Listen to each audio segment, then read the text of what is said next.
Artileri Rusia menghantam posisi sistem pertahanan udara 9K-33 OSA, angkatan bersenjata Ukraina di arah Lysychansk. Rekamannya ramai beredar di media sosial Telegram pada Senin 5 Juni 2023. Alih-alih berdamai, keduanya justru saling adu kekuatan senjata.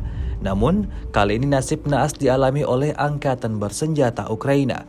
Kendaraan militernya yang sedang beroperasi menjadi bulan-bulanan pasukan Putin. Diterjang artileri Rusia hingga hancur berkeping-keping seperti yang terlihat dalam rekaman.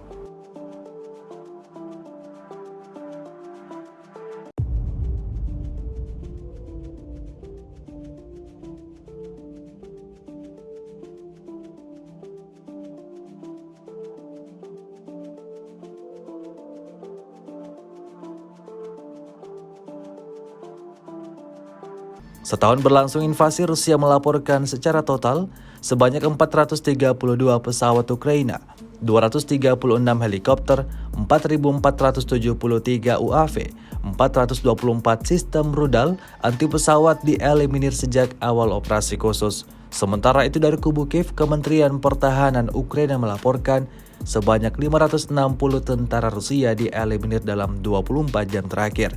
Total 209.470 prajurit Federasi Rusia meninggal sejak awal konflik hingga hari ke-466 invasi.